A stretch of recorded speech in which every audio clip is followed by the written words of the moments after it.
este vídeo vamos a ver el balance energético de la glucosa, es decir, vamos a calcular cuántas moléculas de ATP se obtienen de la respiración completa de una molécula de glucosa. Entonces, como veis, ya tengo la pizarra preparada para ir por las sucesivas fases hasta llegar a la cadena respiratoria y calcular el resultado final que iremos poniendo aquí.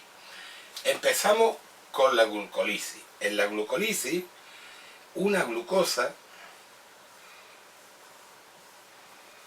en una primera fase, se convierte en dos moléculas de gliceraldehído 3-fosfato. Y en la segunda fase se convierte en dos moléculas de piruvato. En esta primera fase, dos moléculas de ATP se convierten en dos moléculas de ADP al fosforilar dos veces a la glucosa. En esta segunda fase, por cada molécula de glucosa se nos producen dos moléculas de ATP, pero como son dos moléculas, pues entonces 4 ADPs se convierten en 4 ATPs. Pero además, dos moléculas de NAD+ se convierten en dos moléculas de NADH. ¿De acuerdo? Bien.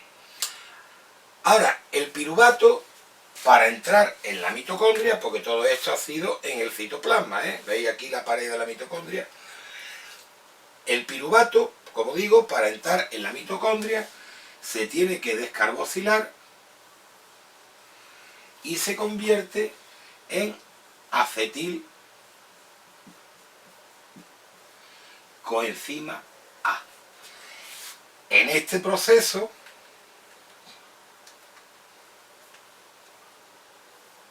se van a formar, como son dos moléculas, pues se van a formar otras dos NAD+ que se convierten en NADH. ¿De acuerdo? Y se forman dos moléculas, que no lo había puesto, de acetilcoenzima A. Ahora bien, el acetilcoenzima A se va a descarboxilar, va a perder los dos carbonos del acetato en el ciclo de Krebs. Y por cada acetilcoenzima A, en el ciclo de Krebs se formaban, recordad, 3 moléculas de NADH, una molécula de FADH2 y un ATP, que en realidad era un GTP, que luego se podía usar para sintetizar ATP. Luego también se fabrica ATP. Entonces, se nos están formando, como son dos moléculas de acetilcoenzima A, se nos van a formar 6 moléculas de NADH, 2 moléculas de FADH2 y 2 moléculas de ATP. Bien, hasta aquí. Es decir, hagamos el recuento. Hasta ahora llevamos 2 ATP del ciclo de Krebs, más 4 de la segunda fase de la glucólisis, 6, menos 2 que se consumen en la primera fase, 4 ATP llevamos hasta ahora. Pero llevamos 6 y 2, 8 y 2, 10, perdón, 6 y 2, 8, estos son FAD, 6 y 2, 8 NADH que se han formado dentro de la mitocondria y otros 2 que se han formado en el citoplasma. 2 moléculas de FADH2, los ATP ya los habíamos contado. Entonces, ahora, el NADH y el FADH2 van a entrar en la cadena respiratoria. ¿Cuántos son? Pues son 6 y 2, 8. Y estos dos, ahora venimos a por ellos. 6 y 2, 8.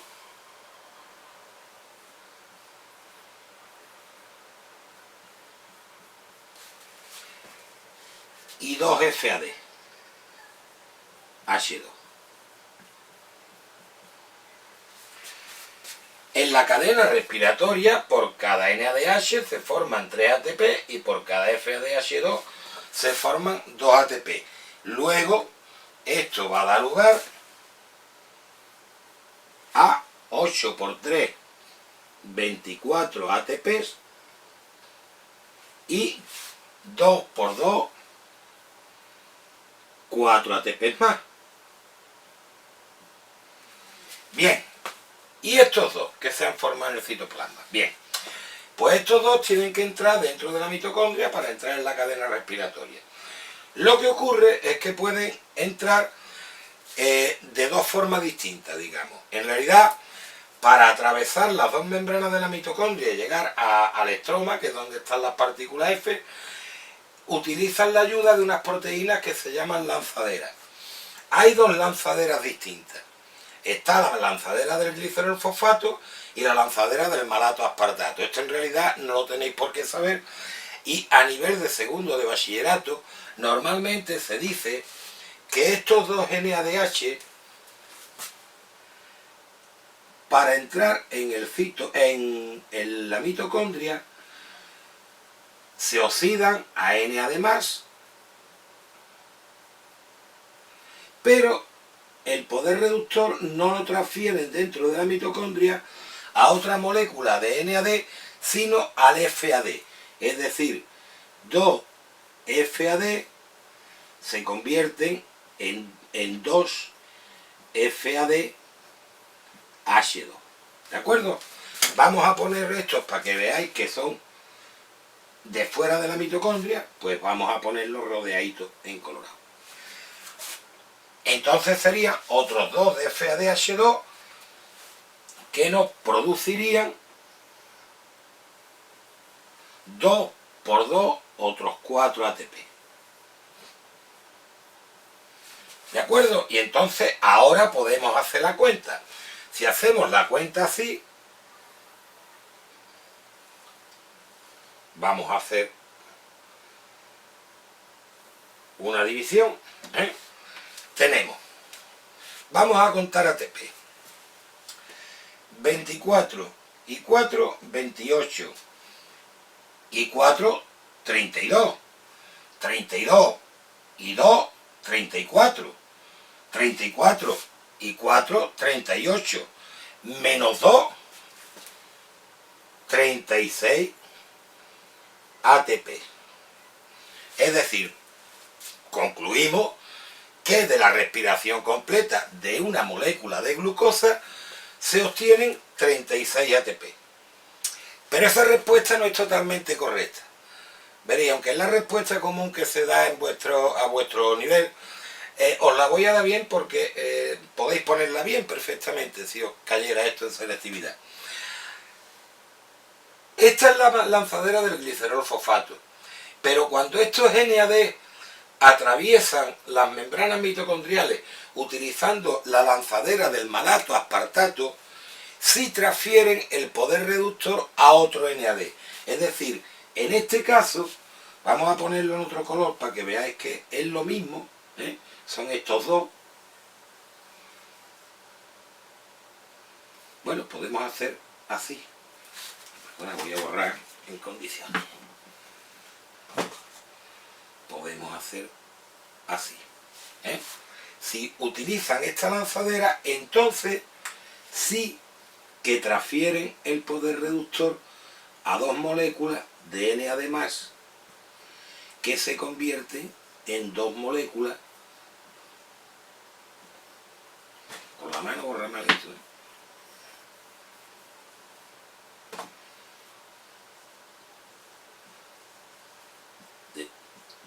H. Y estas dos moléculas entonces nos proporcionarían 2 por 3, 6 ATP.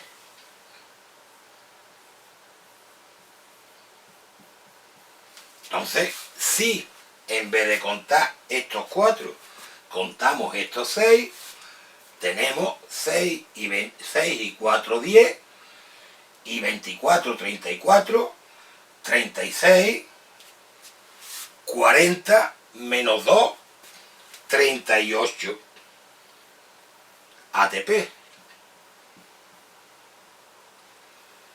Pero, entonces, ¿con qué respuesta nos quedamos? Sabemos por dónde va a entrar el poder reductor. Va a utilizar la lanzadera del glicerolfosfato o la del malato aspartato.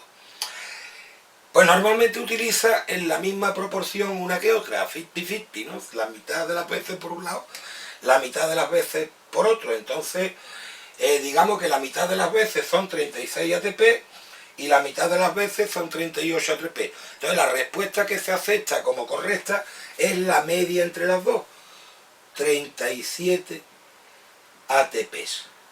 Y esto es lo que normalmente se acepta como balance energético de la glucosa, es decir, 37 ATP se producen de la respiración completa de una molécula de glucosa. La respuesta correcta tampoco es 37, porque, bueno, veréis, todo esto no deja de ser más que una aproximación, en fin, ni realmente se producen 3 ATP por cadena de H, no llega, es un poquito menos, ni 2 por cadena de H2, tampoco, siempre hay una pérdida, a lo mejor sí podemos decir que en el ciclo de Krebs en cada vuelta se forma una molécula de ATP, pero realmente no llega, a lo mejor de cada 10 vueltas se forman 9 moléculas, y así. Entonces la respuesta más aproximada a la realidad es que lo que se viene a obtener son unos 35 ATP. Pero vaya, si dais la respuesta, tanto la primera, que son 36, diciendo que el NAD transfiere el poder reductor al FAD, son 36, como si decís la respuesta más correcta, de 36 unas veces, 38 otras, luego la media es 37, son perfectamente correctas las dos y van a servir las dos. Espero que lo hayáis entendido.